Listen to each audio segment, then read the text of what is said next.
Well, good evening. Good evening. Uh,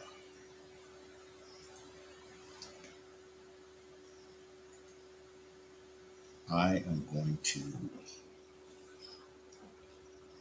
talk to you about the struggle that we are having as a people and how it is a mark for our rulership. Um, you guys, it is amazing to me how, with all of the events going on, people are bent on staying focused on answering to what the colonizers are using and have always used to keep us engaged.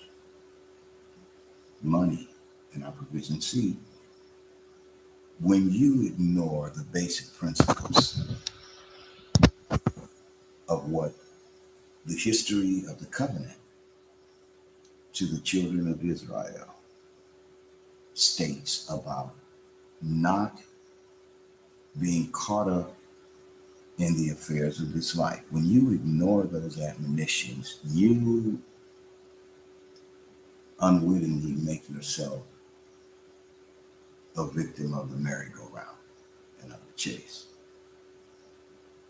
Um, I just got off of a very excellent broadcast uh, with one of the brothers. I'm not going to call his name because a lot of people feel that when you on their page, if you call their name, if you use their name, mention their name, they feel you're either clout chasing,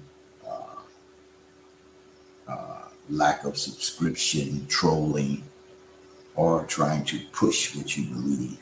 Um, and I guess one of the mistakes I make a lot of times, I'm not gonna say it's really detrimental, is I I get excited about something related to something that's being talked about in someone's video, and then I speak on behalf of the covenant and the promises and the inevitable direction of where the world is going and where all things will end up, you know.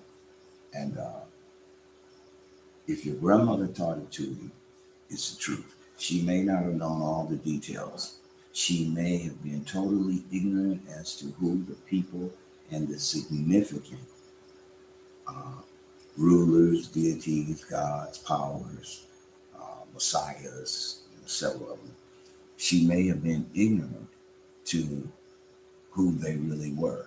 But the basic principle of what we should be following and what is playing out before us, right before our very eyes, and how all men will end up, all created men will end up. I don't care whether you like it or not, you're going to end up with the narrative of the history and the prophetic word of the children of Israel and their dealings and covenant with their creator.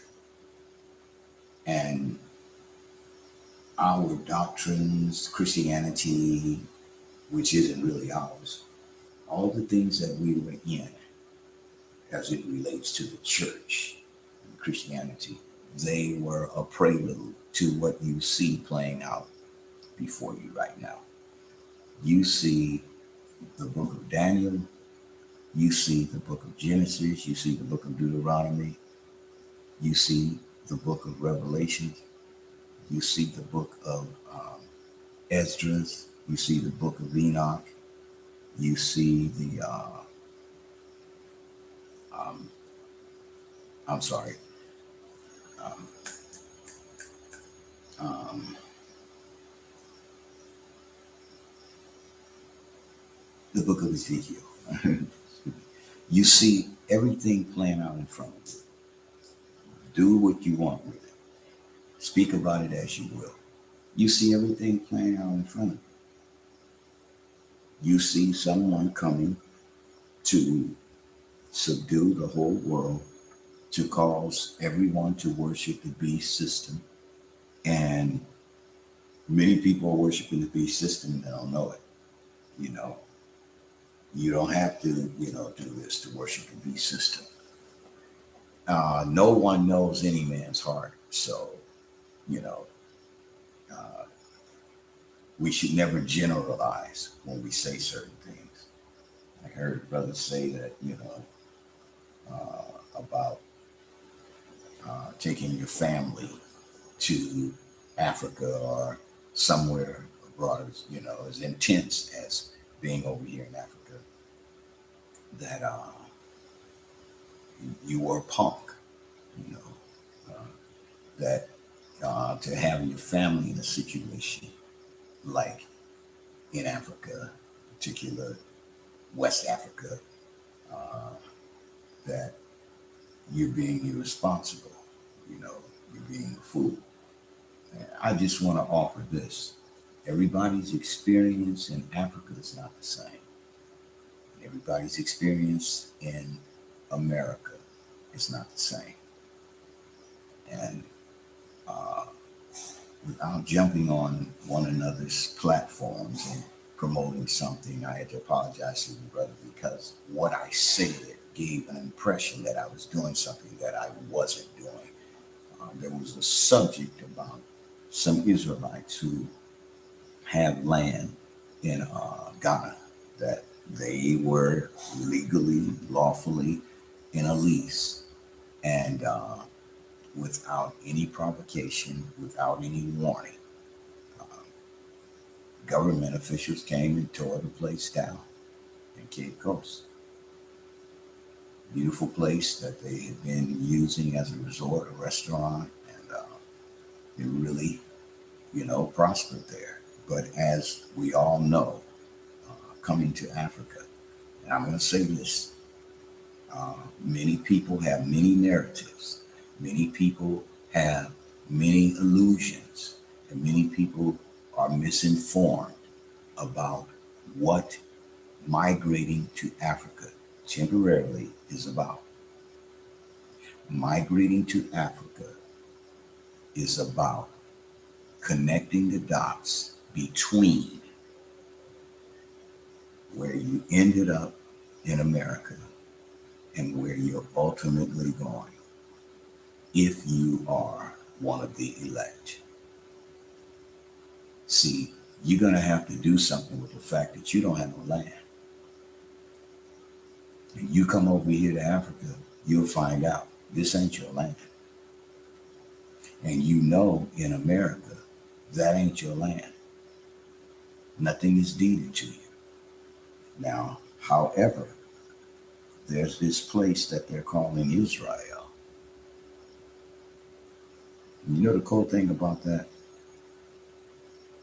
They have fooled all of us, and a lot of us think we're smart. We talk about that place and we say Jewish people in Israel and all of that. And you need to peep what has happened in front of you.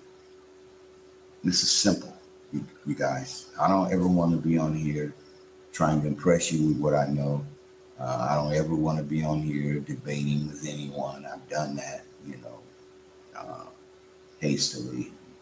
Some of my videos, you can go back to videos and you can see how I've evolved from professing one thing to professing another. But the central focus has been my same power has remained with me. And my same expectation has remained with me. And I'll be simple when I say this. You were created to dominate the world. This isn't to everybody. You were created to dominate the world. You hear me?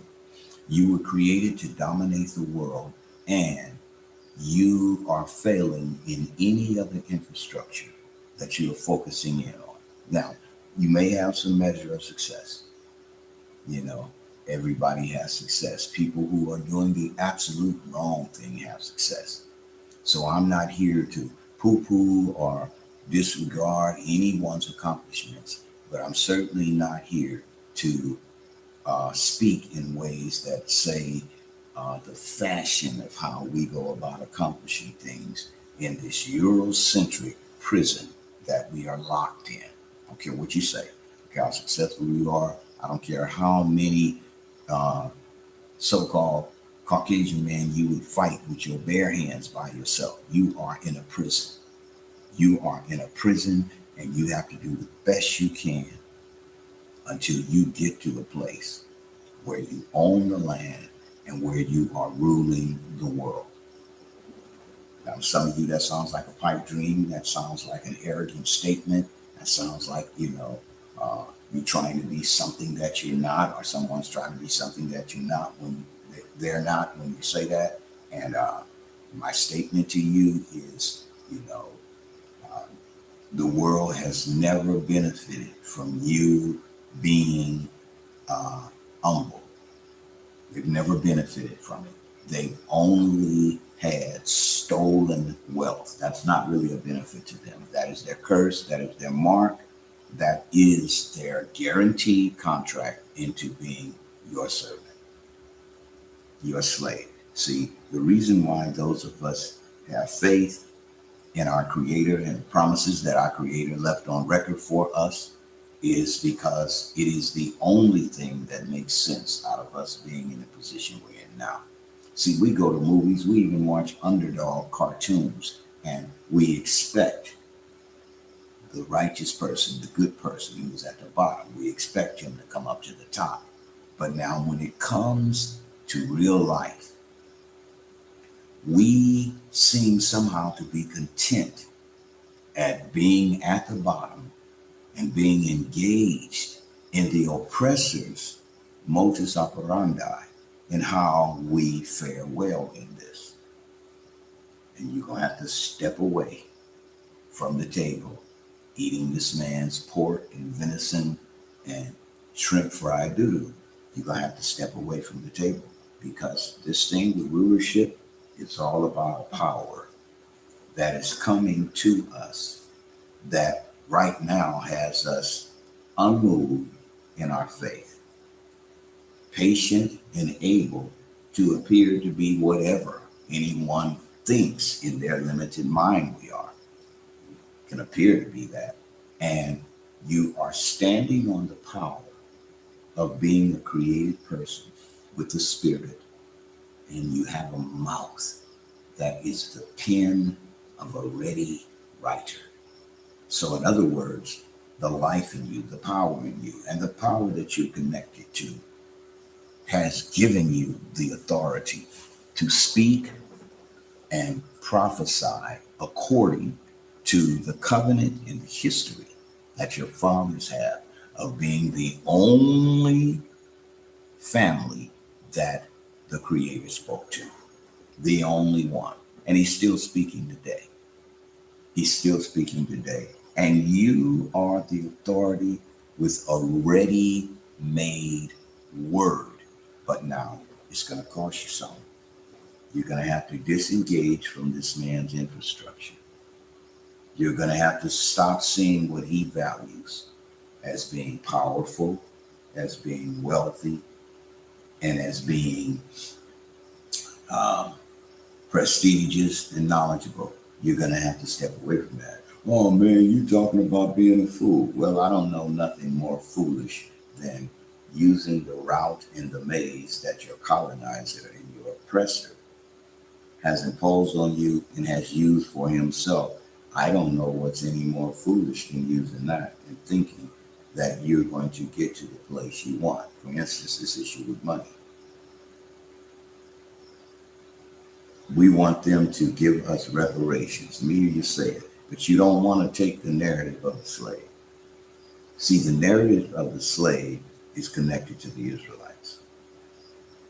Don't say anything about benefiting as a slave, and you do not want to acknowledge the history of, the narrative of, and the documentation that marks the children of Israel as the fathers of the slaves in the North Atlantic slave trade. The Israelites, in particular, Judah, Yehudah, the tribe, scattered to the four corners of the earth with no place that we can call home. And because we've been lied to about what Israel is, first of all, it's not a land, it's a name. It's our family name, pure and simple. And we've been lied to while these people over there who shot the condition of melanoma, skin cancer, a new high when they moved over there, their pale skin, in 1948 and before and after. See, we're looking at reality and truth and prophetic words coming to pass, and we are entangled in the middle of it. We are privileged to be at the core of it. We're looking at being disenfranchised all over the world, having to defend ourselves like we're in high school, and using the currency, the weaponry, and the governmental structural mindset of our oppressor to come up to where we need to be.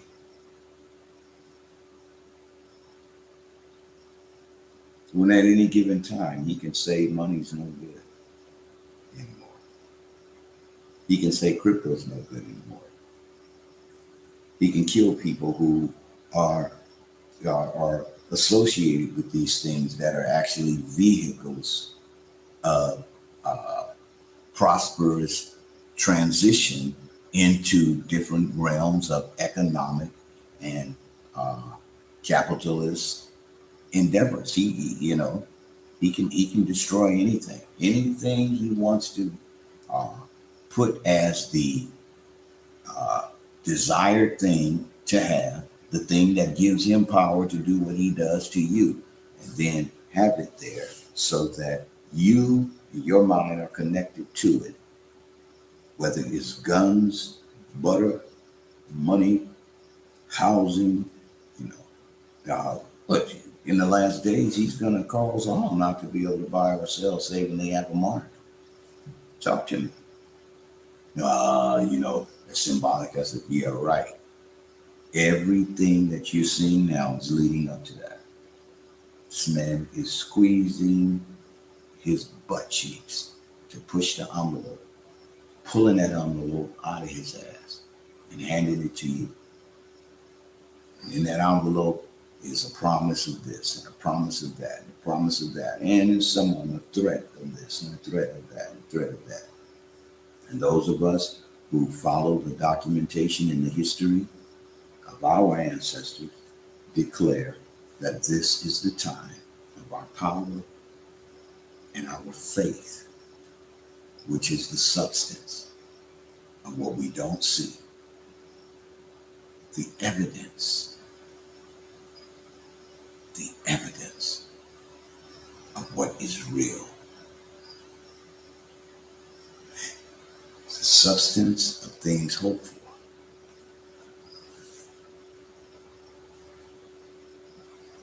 It's the evidence of what is invisible.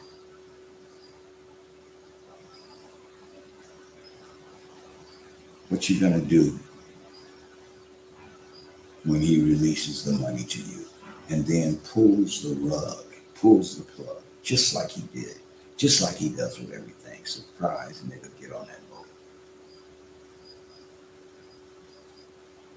Surprise, nigga, you don't have no land. Surprise, nigga, you're free, but I need to be compensated.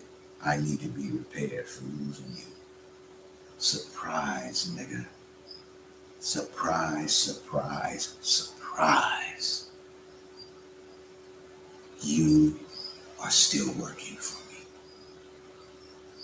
You're a sharecropper. Surprise. Welcome to Jim Crow. Welcome to prison, your form of slavery. Welcome to politics. And now, welcome to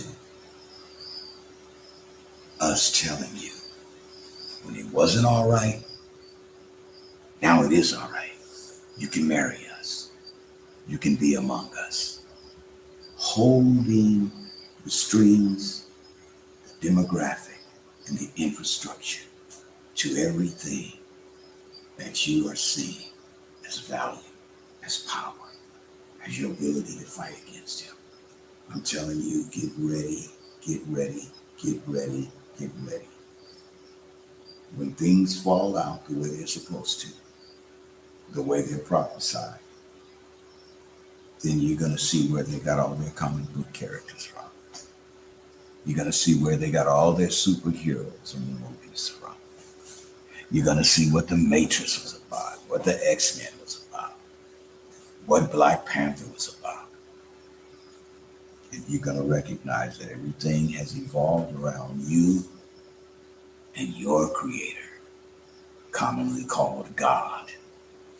You're going to see that it was a waste of time for you to be caught up in his system, trying to catch up with him and trying to protect yourself in what he made. You're going to see that when you were paranoid and resisted your brother, when he tried to speak to you and tell you about the power that you had, that it may not have been expressed like his power, but it was power indeed, and that we needed to put it together across all lines. When you have a problem with him declaring who he is in your presence, you're going to see how petty it was. You know what my prayer is? That things end up just like they're written in that book. And you know what? I'm really excited because I know I'm going to get it. I know I'm going to get it in my lifetime. It's unlike anything that I've had to be in any society fighting for. Oh, don't get it twisted. I'm a fighter. Tooth chipper, eye sweller when I need to be. But I'm 67 now, 3 years from 70, come July 14, 2023. So I pick my battles. And I retain my power. And I get what was promised to me and to my people. Now look, you're going to have to figure out what you're doing with whatever environment you're in. And that will keep you from attempting to destroy or befuddle someone else's environment. Do you realize no matter where we go all over the earth, Psalm 83 says something about us?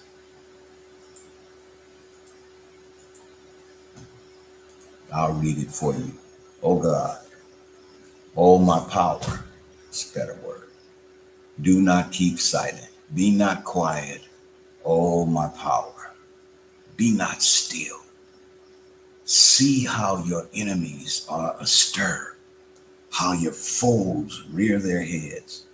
With cunning they conspire against your people. They plot against those you cherish. Come, they say, let us destroy them as a nation, that the name of Israel be remembered no more. Now, I don't care what we call ourselves, what you call yourself is pretty much up to you. But when you get a chance, you read Psalm 83.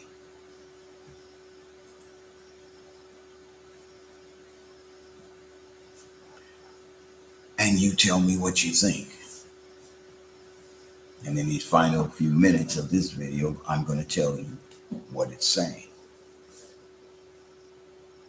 Look around you. We are challenged everywhere we go. And for those of you who say praying to a God that you can't see is foolish and stupid, well, I say to you, first of all, you should probably do something with that title, God, in reference to the Most High, our Creator, our Father, our Father, our Father. The other nations of the world, people are mutants, they're all kinds of things, really, really. And what that passage means is that nowhere in the earth will you find refuge until you're in your own land. And no one is supposed to have to fight every day like us. It doesn't matter whether we're scared or not. That's not the issue. Having to live in your own world. And yes, I do mean our own world, because see, another thing that document tells you is that this world was given to your fathers. It wasn't given to the people who have to write deeds and who have to do all kinds of manipulative scribing so that they can bid you into something called a mortgage and steal your life away, as they have you funding something that you have to pay them back interest on. You're funding everything ever given to you by your signature and your power of agreement. There's no such thing as money that comes out of the sky that is organically birthed. All money is governed by your agreement to lend your power to its value. Can you dig it? So when you see Psalm 83, Psalm 83 is saying that the nations are conspiring to do the abominable against the Most High's children, and to be abominable toward the Most High, because we are who He loves. Don't ask me to try to see my power. Pretty soon, you will see it. There are those of us who we don't need to see it. We see the temporary chastisement and positioning that provokes us to return to our power. We see it physically, that we're having to be here on YouTube with differences of opinion on a platform that our colonizer, our oppressor is watching. He constructed. He gives us clout in it. We're nothing on this, which is nothing to me. But now the essence of who we are. For those of you who can hear this, don't allow yourself to be violently put out of your position of faith in the unseen. Don't allow yourself to be suppressed in the seeing is believing mentality, wherein is all the magicianry and trickery and sorcery that causes you to walk by the sight of your eyes, to walk in the vainness of your imagination, because a lot of what you think is influenced by your oppressor. And you're fighting a battle that even if you win, you won't enjoy your spoils. Because see, how does it feel to be in pursuit of something that someone else created out of their wicked imagination and put value on it? How does it feel? How does it feel? I tell you, the well-being of the earth is on us. So when you see us declaring that we will be delivered, and that by a power higher than us, set in motion by our faith, See, you can say all you want about the events of the earth, about the people of the book and their history, but nothing that you're saying is going to have any force to dictate, move, and prevail over the events, the inevitable events, shit you don't like and shit I don't like. Nothing that you're saying is going to be of any consequence to the bringing of this thing to a close and putting us in our place. You guys, the books are written. I ask you to read Isaiah 14, verses 1 through 4, so you can see your destiny. so you can see the destiny of the other nations. In a while, it's going to be over. In a while, it's going to be over. And I am one who believes certain things you know in your spirit. I am one who believes that we will see the culmination of all things in our lifetime. You know why? Because we want it. We want it enough to pray for it. We want it enough to live and be violently and vigorously offensive against anything that is telling us we can't have it. Now, I forget sometimes I'm not looking in the camera, I'm looking over here, wherever I'm at. And we want it enough to believe that when it was written, that it was promised to us, it was written because we will have it. Stay the course. And as you look at that thumbnail of Emmett Till in a casket, mutilated and beat, and his mother weeping over his body, situation so horrible, they had to cover him in glass. Lift up your head. Your redemption is drawing nigh. And it's not a trip to heaven. It's rulership of the whole world. And you shouldn't be surprised to know that the rascals who are taking a dump on the whole world, who have no regard for the young or old amongst us, you shouldn't be surprised to know that they know who you are. And they know that time's about up. I'll see you next time. You be blessed. Shalom.